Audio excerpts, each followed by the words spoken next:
Everyone, it's Penny Black and Jill Foster here with another PB&J card class. Again, I am so sorry for my croaky voice. I'm getting over being sick, so this is the best I can do. But I am glad to be here making cards with you, and I hope my voice doesn't drive you crazy. Today we are working with our 3D Blossoms embossing folder along with our delicate octagon frame die cut. So I am just having a blast with all of these flowers and frames, some of my favorite things. And here is my envelope that I prepped in advance. I am working on a square card today, so this is my card panel with a couple layers. You can see the frame cut out there, and then this I went ahead and did my embossing with those 3D blossoms, which are absolutely stunning. I love them so much. So we're going to start using the stencils that go with this. So it makes coloring these a breeze, and you could do these in any color you want, so it's fun to play around with different colors. I'm using the Wendy Vecchi Make Art Station to with the magnets to hold my stencil in place, but you don't have to have that. You could also just use tape to hold the stencil in place. And I'm applying my inks using Distress inks. This is the color of Worn Lipstick, and I am using an ink blending tool with a foam pad, just kind of pouncing right on top of those, making sure that the stencil doesn't move around. Some of the flowers I'm using a little bit more pressure to make it darker, and some of the flowers I'm using a little bit lighter pressure. Then I'm going to go in with dried Marigold Distress ink. Again, just lightly pouncing, and on this I'm just focusing on a few of the flowers. So you get this pretty mix of sort of peaches, pinks, and orange flowers all together. So easy and simple to do, but I just think the results are amazing. So I'm going to take off that layer of the stencil. Look at that. Oh, it's so fun. Now, I will put a link for you down in the YouTube description box with more information about our 3D embossing folders and another video that uses them.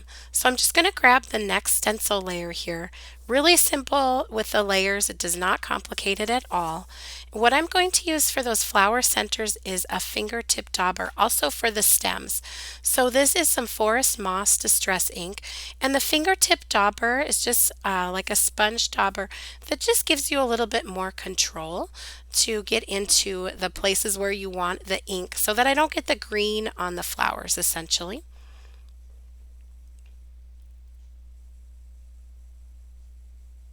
And I'll have all of the colors that I'm using listed below and all of the Penny Black supplies that I'm using listed and linked below.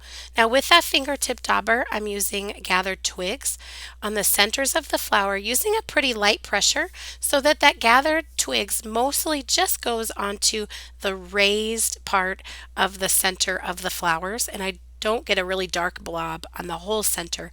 I'm just kind of hitting the tops of the center of those flowers.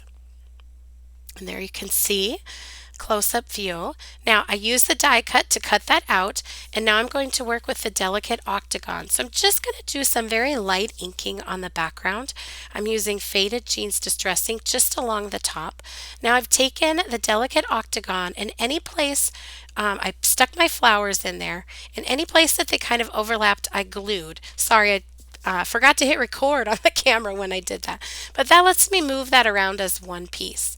Now I'm putting the center of that octagon right onto my card panel. And I've cut multiple layers of the delicate octagon frame, and this just lets me easily build up dimension with such a delicate die. It's going to fit right over that interior section because I saved that interior section when I did my die cutting.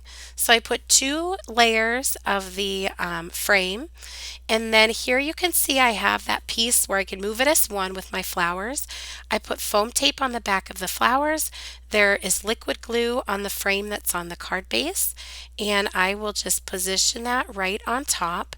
And here you can create this beautiful sort of flowers bursting out of the frame.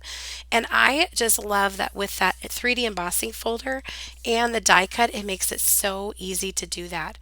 All that was left is to stamp a sentiment, and this card is complete. It is beautiful and elegant elegant and so easy. I hope you're enjoying this flowers and frames video series. We still have a couple more videos to go. So if you haven't hit that subscribe button or rung the bell for a notification, be sure you do that. And thanks again for all of your kind and encouraging comments that you leave. I read them all and they mean so much to me. Happy stamping and thanks for watching.